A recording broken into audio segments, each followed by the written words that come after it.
السلام عليكم ورحمة الله وبركاته.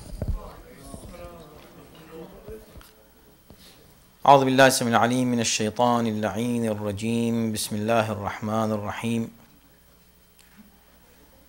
الحمد لله رب العالمين، والصلاة والسلام على سيدنا ونبينا ومولانا أبي القاسم محمد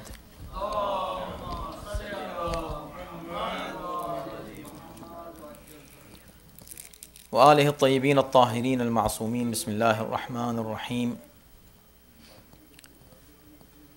الحمد لله رب العالمين. So we are discussing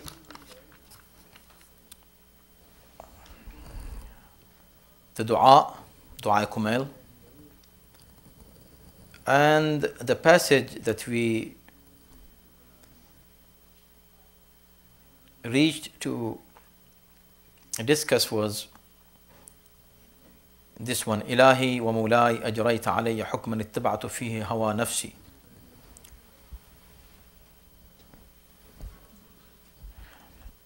O Allah, I have followed my hawa. Hawa means the desires of my own self, my nafs. وَلَمْ أَحْتَرِسْ فِيهِ مِنْ تَزْيِينَ عَدُوِّي. I supposed to protect myself from my enemy, who is shaitan, but I could not do that. فَغَرَّنِي بِمَا أَهْوَى. So this enemy means shaitan deceived me through what I desired, so through my desires originally. So as we discussed earlier, we'll go to the next sentence today, inshallah. Although this passage needs more elaboration on the very important subject that Imam has touched in this passage of the dua. But I think what we discussed should be enough.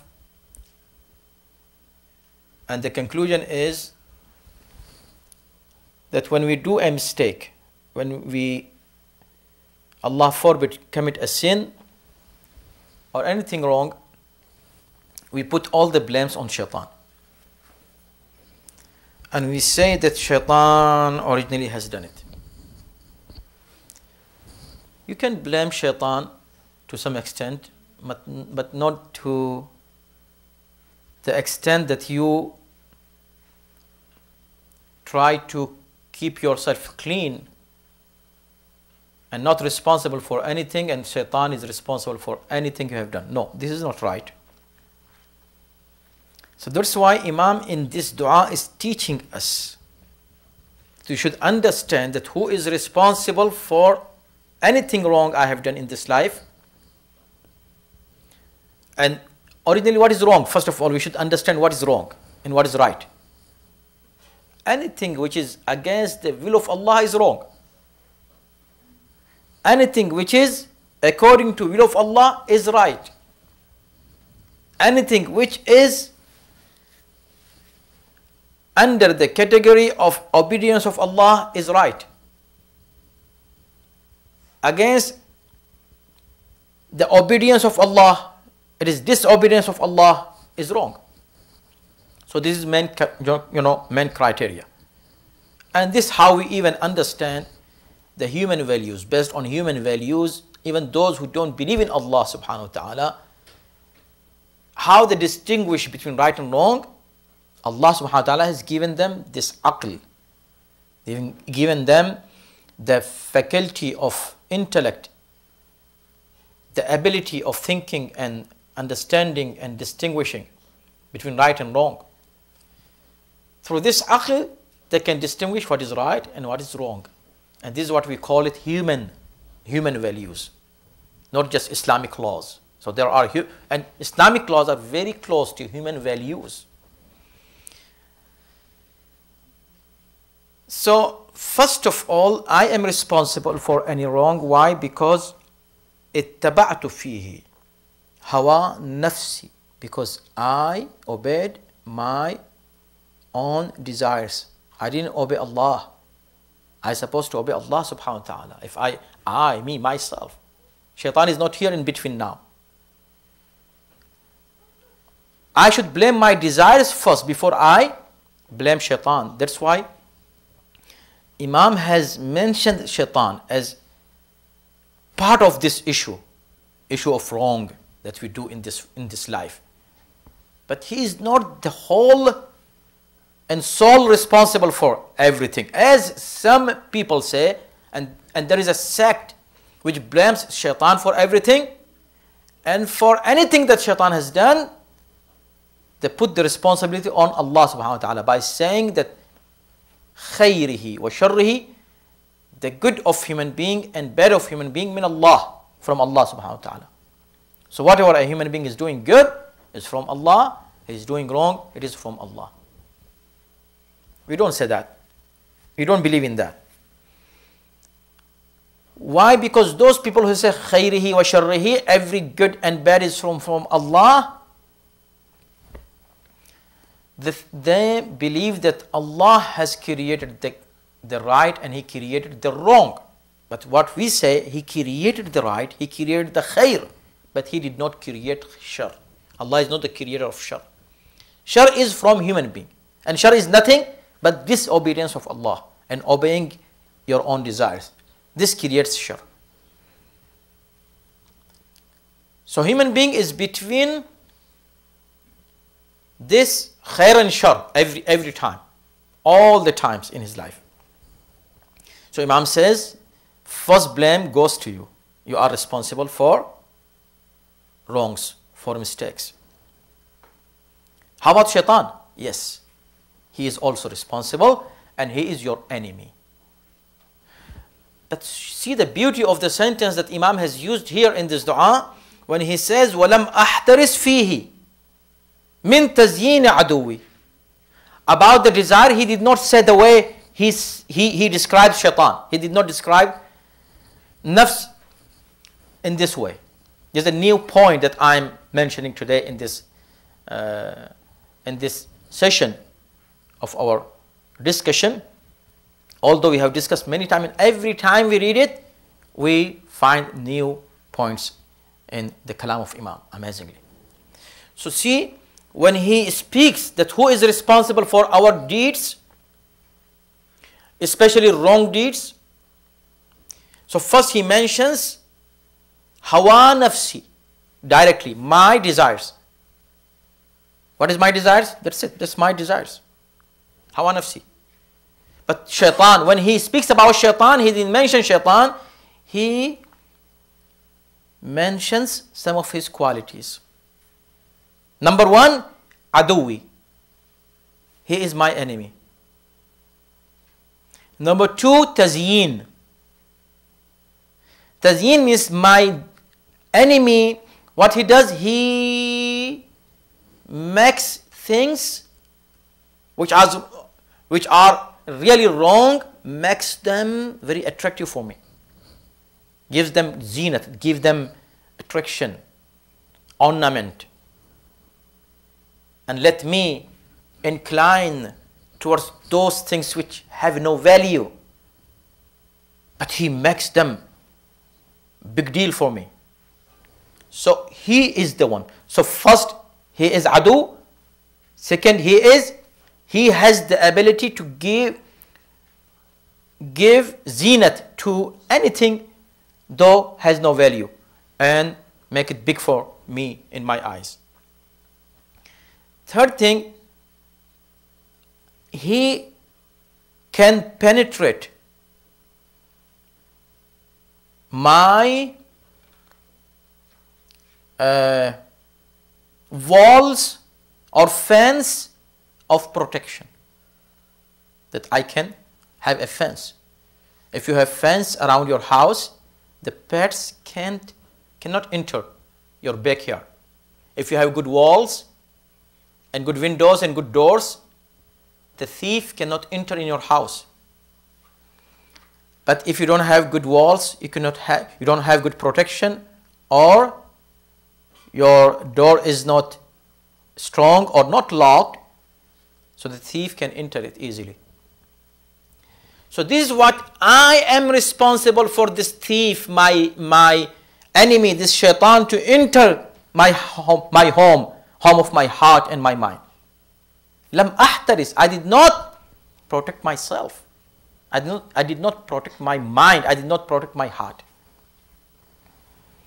So for nafs, directly nafs has desires, but shaitan doesn't have direct impact on me. He has impact on me because my walls, my protection is weak. But my nafs is not for that reason. My nafs is my nafs. Inna nafs la'ammaratun bis-su'. Quran says that the nafs, one of the categories of nafs is that nafs always enjoins wrong. Bis-su'. My desires, my wishes pull me towards wrongdoings. This is my nafs. But shaitan, does he do it directly just like my nafs does? No. So my nafs is more dangerous than shaitan. Look, this is what we learn from this passage. My nafs, my own self, my desires, my wishes are more dangerous than shaitan. Because my wishes are within me, within myself. But shaitan comes from outside. And I let him come. If I let him come, he comes. Otherwise, he cannot come. So, this is the beauty of this passage. Describing my nafs and describing shaitan. So, وَلَمْ أَحْتَرِسْ فِيهِ, I did not protect myself. Min tazyini aduwi, from illusions of my enemy. So he creates illusions for me. Beautiful, gives me dreams. Beautiful and sweet dreams. And I think, yeah, this can happen. And for that, to reach to those dreams, to make them come true, I do everything which is not true, which is wrong. Then he further describes this enemy and his ability by saying he doesn't have power. Don't think that shaitan is powerful, and we discussed this in a separate sitting, that whether shaitan has a power. So Imam describes again, no. He doesn't have a power. All his power is what? Again, look, he goes back to my nafs, my desires. He says, فَغَرَّنِي بِمَا أَهْوَى. He deceived me through what I desire. Again, so the doors of shaitan, doors for entering shaitan is what? My desires. So man blame, original blame should go to whom? To my desires, my wishes. If I can control my desire, I can control anything. If I can control my desires, shaitan cannot enter to me, to my heart, to my mind. Because when he deceives, you say, okay, today, oh my God, shaitan deceived me. He let me miss my Fajr Salat. Okay, so why shaitan let you miss your Fajr Salat? Because he knows that you love to sleep long. You love to keep awake till late night. Right? You don't sleep on time so that you can't be able to wake up on time for Salat. So since this is your habit, since this is your habit, not shaitan's habit, this is your habit, through this habit, he makes you miss your Salat.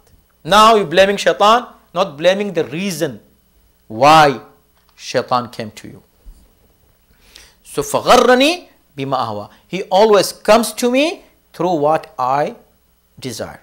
So if my desires are not in my control, then I'm going to be under the control of shaitan automatically. That if I want shaitan not to control me, I have to control myself. Through controlling myself, I can control shaitan easily. فَتَجَاوَزْتُ بِمَا جَرَى عَلَيَّ مِنْ ذَلِكَ بَعْضَ حُدُودِكَ. Oh Allah, and this was the sentence. It's very beautiful that we discussed last week, if you remember. When Imam says, فَتَجَاوَزْتُ, Allah, how did this happen?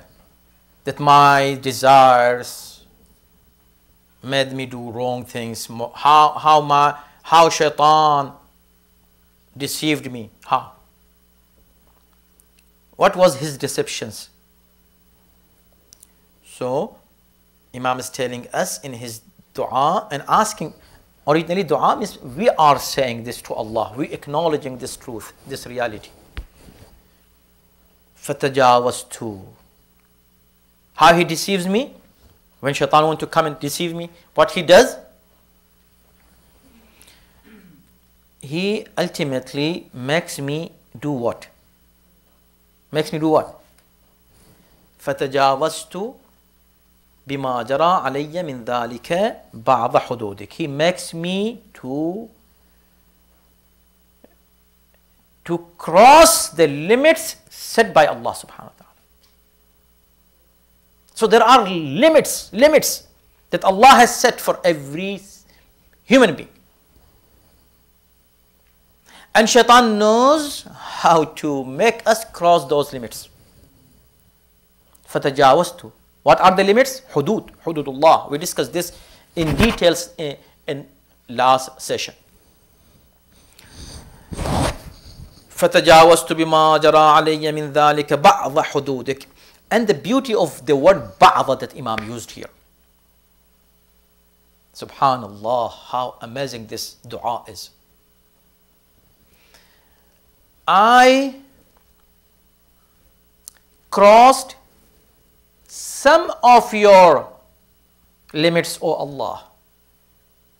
Look, I'm not saying in this dua, Imam is not teaching me to say, Oh Allah, I just disobeyed you 100%. I crossed all your limits. No. Why? Because anybody can say, no, I didn't cross all the limits. I'm a mu'min. Look, I just finished my salat. I just came from my home all the way, leaving all my work to attend this program, to offer my salat with jama'at, then read dua Kumail. 2 or 3 hours I spent from my weekday. It's time, weekdays.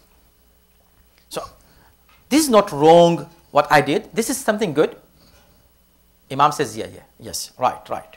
It doesn't mean that all the time you do wrong. You do good deeds. But the problem is when you do good deeds and once you do wrong something against the will of Allah, you take that easy. You say, I didn't do anything wrong. Okay, so you know what, I just missed one salat. But I offered the whole week, all salats. Just one I missed it. You take it so easy. You don't know if you miss one salat, how big deal is it? It's a big issue. But take it easy. That's fine. I did one. If you break heart of somebody, if a mu'min, you break his heart, you do a ghibat of a mu'min. You say, yeah, fine, yeah, I did this, but I do good deeds also. So you look to your good deeds, you don't look to your mistakes and your bad deeds. The evil things that we commit, we don't look to them, rather we take them easy, say, yeah, I did this only. This is what Imam is saying, بَعْضَ حُدُودِكَ. Oh Allah, this is a big deal, it's a big issue. That I crossed some of your limits, not all your limits. How can I cross all the limits? I'm not kafir. A kafir does that. I'm a mu'min, but still I cross some of your limits. وَخَالَفْتُ بَعْضَ أَوَامِرِكَ. And I disobeyed some of your commands and your orders. Not all of them. No, not all of them. I'm not kafir. But if I do a lot of good, should I be proud of that good thing that I do? No. I should have the fear, because who knows if Allah subhanahu wa ta'ala has accepted what you have done good. Doing good is different from acceptance of that good. These two things are separate. You do good, have the hope that Allah will accept it. But you cannot be sure that Allah has accepted that. I have mentioned this many times, that if you go to any marja and ask him, how should I pray? He will tell you in details how should you pray. He will give you all those technical laws and rules and regulations of prayers. But if you ask him, okay, fine, when I follow all these instructions and I offer my salat according to laws and rules, is Allah going to accept it? He cannot say, yes, for sure Allah will accept it. He cannot say it with surety about his own salat. How can he take our surety? What he will say? He said, no, look, according to fiqh, you will be right if you follow these rules and laws. Technically, you've done your job. You performed and carried out your obligation. That's it. But is this deed is going to be accepted? This is not me who will tell you. Ask Allah subhanahu wa ta'ala to accept what you have done good. So, ba'adha awamirik. Oh Allah, I disobeyed some of your commands, not all of them. But still when I did wrong, apparently is little wrong to me, it is a big issue. I cannot take it easy. Inshallah, we'll continue from here next time in our next session, because the time is over. May Allah subhanahu wa ta'ala give us tawfiq and ability to always remain in His obedience, inshallah, and refrain from His disobedience. Sallallahu Muhammad wa ali Muhammad.